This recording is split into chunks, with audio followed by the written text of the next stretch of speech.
Hello and welcome. Today's guest is a very influential member in the STEM workforce, Dr. Vineet Sarin. Dr. Vineet Sarin is the president of Kinamed Incorporated, a successful medical device company based in Southern California that designs, manufactures, and distributes implantables for various uses in surgery. Dr. Vineet has been with Kinamed for 20 plus years and served in various other roles before becoming the esteemed president. He holds a bachelor's degree in biomedical and mechanical engineering from Duke University, a master's degree and doctorate in mechanical engineering from Stanford University, and an education certificate from UCLA. Dr. Vineet has worked in the medical device industry for over 15 years, has authored over 50 scientific papers and abstracts, and holds several US and international patents in the field of orthopedic surgery.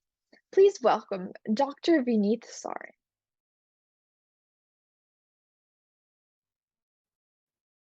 Okay. Hello, Dr. Vineet Sarin. Thank you so much for joining us today. It is such a privilege to interview you and learn more about your experiences in the field of biomedical engineering. Well, let's get into it by tackling the first question. What exactly is biomedical engineering?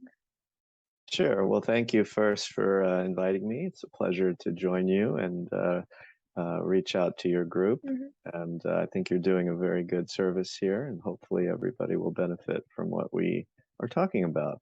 Um, so I guess a simple way to think about biomedical engineering is that it's the application of engineering principles towards medicine and or biology. A discipline like mechanical engineering to biomedical engineering. And so that would result in something like biomechanical engineering or a focus on the musculoskeletal system. You could also think about electrical engineering applied to medicine or the human body. And some obvious examples of that are in electrophysiology.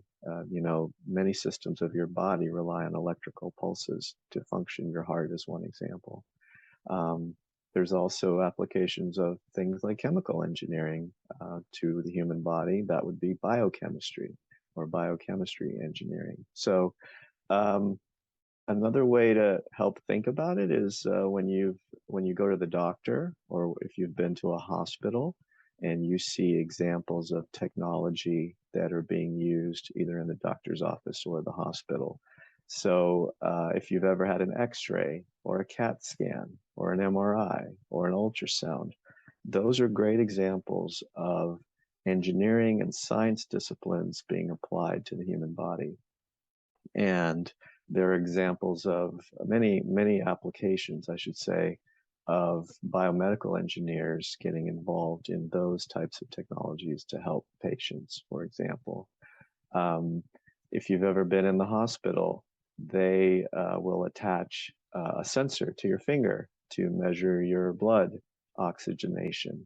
It's called a pulse oximeter. That's a great example of how engineers came together, used their expertise in electrical engineering, mechanical engineering, and physics, and applied it towards developing a very simple but very important measurement tool that's used in most every hospital around the world to make sure that the patient's heartbeat is proper and they're having enough oxygen in their blood. So those are just some examples.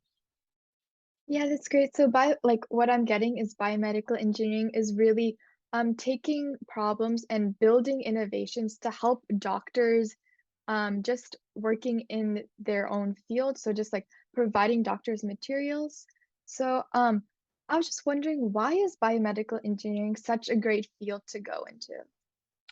Well, I think it depends on what your individual interests are and your skill sets are. But I would say the field of biomedical engineering is very attractive because you can really make a difference in people's lives as an engineer or a scientist.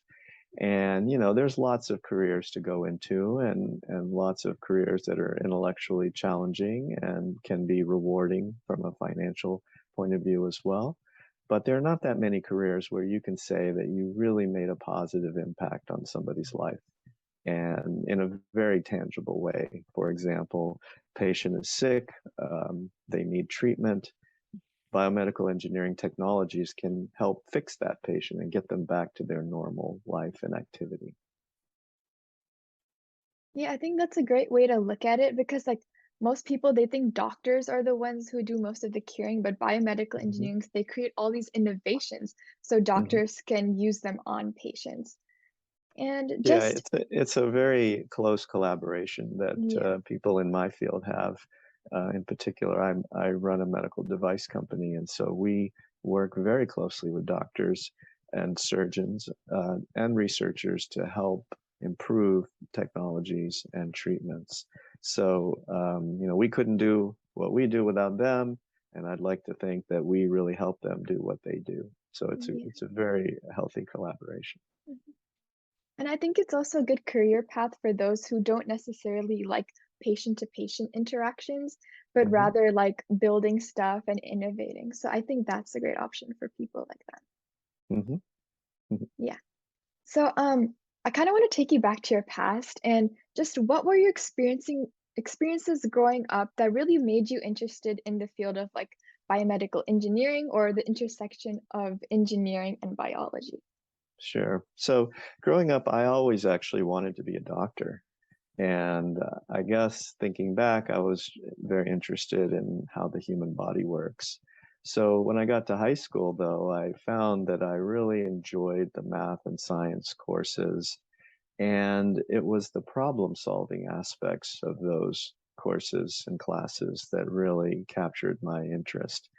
um, I like the idea of figuring out how to solve a problem, I guess. And so that's what really got me interested in engineering. I didn't know a lot about it at that point, but when I got to college, I discovered a major, biomedical engineering, that essentially combined all of my interests in medicine, biology, but also, science, problem solving, physics, math, and that sort of thing.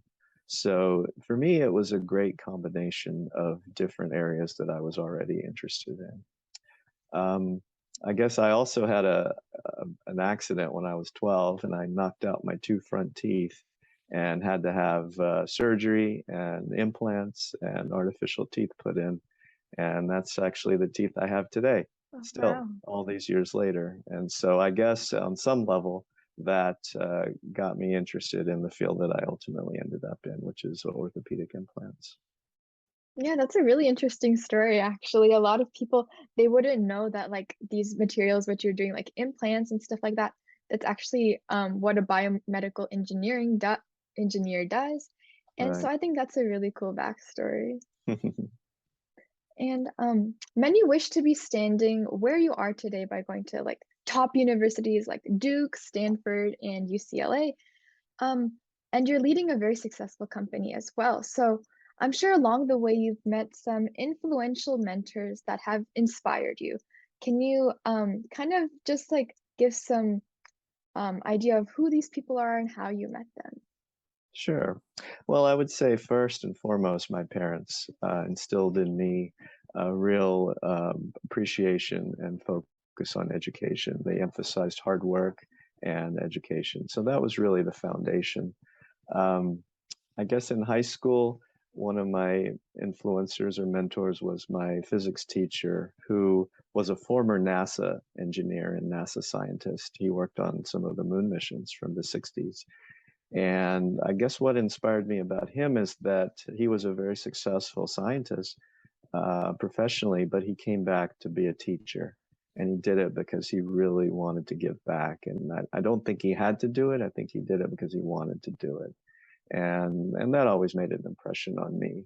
Um, and I guess thirdly, the owner of my company, who hired me 22 years ago, is somebody who's very accomplished and passionate about medical devices and biomedical engineering. And so I've learned a great deal about how to run a business and how to conduct oneself through his mentorship. So it's really a combination of different people at different stages of a career.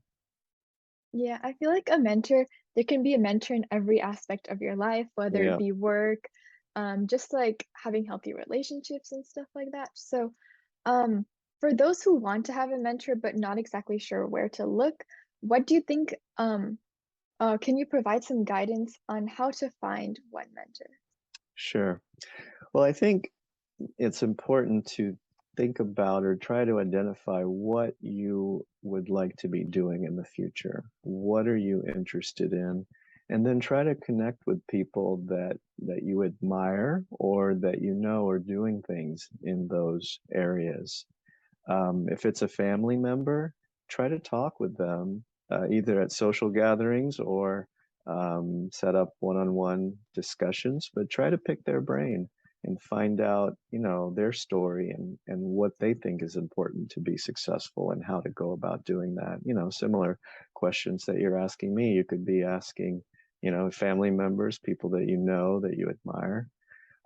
If it's in a more professional setting, like a school or at work, you could offer to help that person with something that's in their job. And it could be anything really. Just working with them and offering them assistance will allow you to kind of learn what they're up to. And you'll learn from their example. Even if they don't tell you things, you'll be able to watch them and see how they conduct themselves. And of course, it'll give you another opportunity to pick their brain and hopefully learn from them. So I think there's a lot of examples, but the key starts with you identifying what it is that you want to know more about. Yeah, I think that's a really important point that you brought up that like it could be a family friend, it could be a relative. So I think a mentor could really stem from anywhere, like any circle you have, like whether it be close relatives or even parents, friends. So I think, but at the same time, I feel like having a mentor is super important because that Hmm. will help you guide you throughout your career. Absolutely. Mhm. Mm. And then, based on all your work experiences, what do you think is the most important skill in the STEM workforce? Right. So I'm convinced the most important aspect is communication. You could be the smartest scientist or engineer in the room, but if you can't express yourself either verbally or through written means, then your potential is going to be very limited. And I've seen that countless times throughout my career. I've been in this business for over 20 years now, and I've seen lots of examples of good communicators and not so good communicators in the science field or the engineering field. And I can tell you that is the key to advancement, and that is the key to growing your areas of responsibility. Um, if you're a scientist or engineer that really wants to focus on one thing and do it really well, then I would say communication is maybe not as important. But if you are looking to advance in your career, develop more areas of responsibility, lead teams, become a manager, become an executive, the communication skills are absolutely important, both verbally, talking to people, convincing people, but also in writing. There are a lot of things that have to be written down in a regulated industry, and being able to communicate effectively. So, speaking, public speaking, and very clear, effective writing for non-technical audiences, I think is really important. I think it's very interesting that you brought up communication as the most important skill, because usually when people think of people working in the STEM workforce, they Hmm. mostly assume that like analytical thinking, just like writing research papers, leading labs. I feel like Hmm. communication is kind of is kind of like hidden in the shadows and not Hmm. really brought about as much. But I Yeah. think it is important. It is a really important skill in all aspects of life. Yeah, absolutely. And I've seen that firsthand. Mhm. Yeah. And my last and final question is, what advice would you give to middle and high school students who are interested in pursuing a career in STEM, and how could they go about it? Sure. Well, I think it gets back to what I said earlier, and that is try to find something that you're passionate about, something that you would like to learn more about.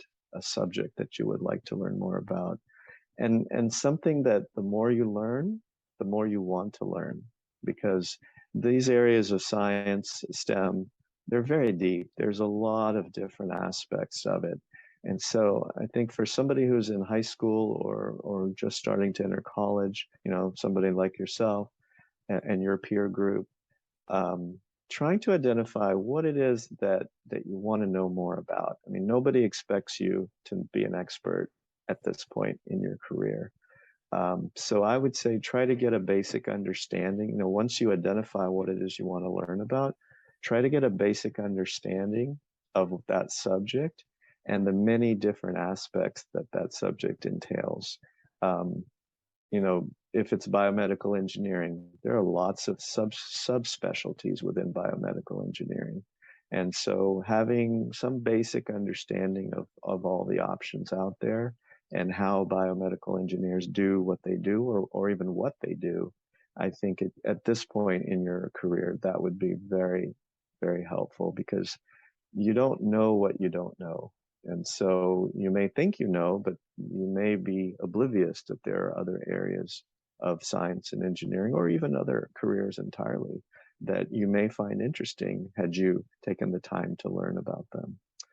So I would say once you do that, try to find people that are doing that type of work and ask them questions like we talked about earlier. Pick their brain, find out if they would like to have some help, whether it's through an internship or some other means.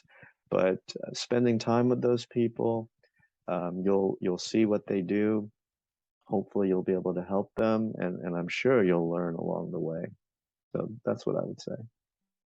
Yeah, that's the great piece of information, just like exploring what you don't know already and just trying to learn more of what you like and what you don't like. Because Hmm. even in biomedical engineering or just in the medical field, there's so many different skills which are required, and based on what interests you, you can find one aspect of the medical field more interesting than the other. And I That's think right. that's something very important, which people, especially high schoolers, need to know. Because a lot of times when they think of a career choice, they just think of pre-med. And Right. in pre-med, there's so many different aspects and different ways you could go about pursuing that. Right. Okay, so that's all for today. Thank you so much for spending time with us today and for answering questions and giving your advice. I hope the listeners gained a lot of new insights about the growing field of biomedical engineering. And once again, thank you so much, Dr. Vineet, for joining us. Thank you. My pleasure. Best of luck. Thank you. Thank you so much for watching, and I hope you stay tuned to hear more interviews from well known leaders in the STEM workforce.